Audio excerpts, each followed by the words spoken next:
Halo teman-teman semua, siap-siap ya, kita bakal masuk ke sebuah cerita yang seru banget hari ini. Hahaha, aneh banget ya pertanyaannya. Emang ada yang bisa menipu segerombolan buaya cuma karena lapar?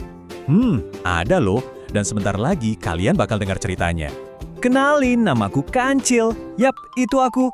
Aku ini kancil yang paling cerdik loh di seluruh hutan ini. Badanku boleh kecil, tapi otakku ini encer banget. Aku tuh suka banget jalan-jalan keliling hutan, cari-cari petualangan baru. Nah, suatu hari yang cerah banget, perutku bunyi kerucuk-kerucuk, lapar sekali. Dan pas aku lihat, di seberang sungai sana wangi banget. Ada buah rambutan, mangga, wah semuanya kelihatan enak. Tapi ada satu masalah besar, sungainya itu loh, lebar banget. Jadi, coba deh kamu bayangin. Aku, kancil, kan kecil ya. Nah, buaya-buaya itu, gede banget, kuat, terus tampangnya galak pula. Kalau adu kekuatan, ya jelas aku kalah dong. Tapi, aku punya senjata rahasia yang jauh lebih hebat dari kekuatan mereka. Apa itu? Tentu saja, otakku yang pintar ini. Terus, pas aku lagi mikir, mataku ngeliat sesuatu. Itu dia, banyak banget buaya lagi pada tidur siang di air. Mereka diem aja kayak kayu. Tiba-tiba, ting! Aku dapat ide yang super cerdik. Dan, ya ampun, sedikit licik sih, hehehe. Oke, aku tarik napas dalam-dalam, terus aku teriak sekencang-kencangnya. Hei para buaya, bangun semuanya, aku bawa kabar gembira nih. Salah satu buaya yang paling besar langsung buka mata. Apaan sih kancil, ganggu orang tidur aja. Katanya dengan suara yang berat dan galak. Tapi aku sih nggak takut sama sekali. Aku langsung pasang muka paling serius yang aku bisa. Dengar ya, kataku. Aku diutus langsung sama Raja Hutan. Katanya ada hadiah istimewa buat kalian semua. Tapi syaratnya aku harus hitung dulu jumlah kalian. Aku sengaja bilang hadiah istimewa, biar mereka penasaran. Hah? Hadiah? Dari Raja? Apaan tuh? Nah kan, dengar kata hadiah aja, mata mereka semua langsung melek.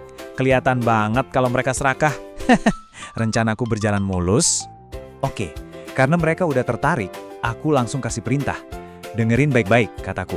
Semua buaya harus berbaris rapi dari pinggir sungai sini sampai ke pinggir sungai di seberang sana. Bikin jembatan, nanti aku akan hitung kalian satu-satu sambil jalan di atas punggung kalian. Dan kalian tahu apa? Mereka percaya loh. Beneran, mereka langsung berbaris rapi banget dari ujung ke ujung. Jadi deh jembatan buaya yang panjang.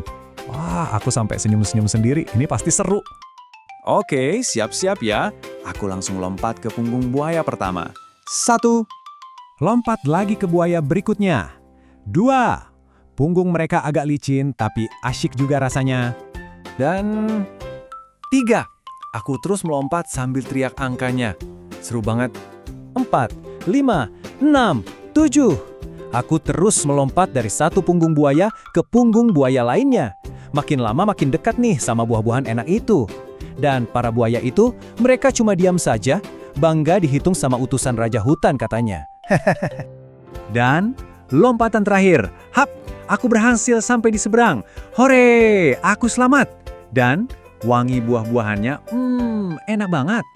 Eits, sebelum aku pergi makan, aku balik badan dulu dan teriak ke mereka, terima kasih ya jembatan buayaku, maaf ya nggak ada hadiah apa-apa, aku cuma pinjem punggung kalian buat nyebrang.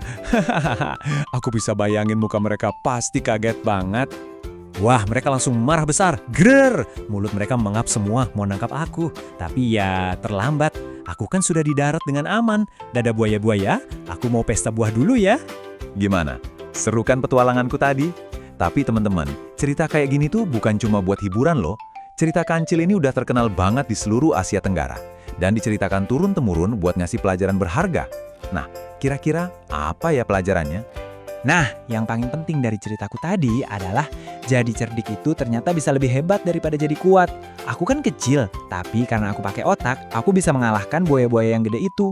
Makanya kita nggak boleh tuh meremehkan orang lain cuma karena kelihatannya kecil atau lemah. Terus kita juga belajar buat selalu berpikir dulu sebelum bertindak. Jangan kayak para buaya yang gampang banget ditipu cuma karena serakah pengen hadiah. Tapi aku juga harus ngaku sih, cara aku tadi itu kan menipu. Dan menipu itu sebenarnya perbuatan yang nggak baik loh. Jadi ingat ya teman-teman, kalau kamu pintar, gunakan kepintaranmu itu untuk hal-hal yang baik, oke? Nah, sekarang giliran kalian nih. Coba bayangin, kalau kamu yang ada di pinggir sungai itu dan lapar banget, kira-kira ide cerdik apa yang bakal kamu pakai buat menyeberang? Coba deh pikirin, siapa tahu idemu lebih hebat dari ideku. Oke, sampai ketemu lagi di petualangan berikutnya ya.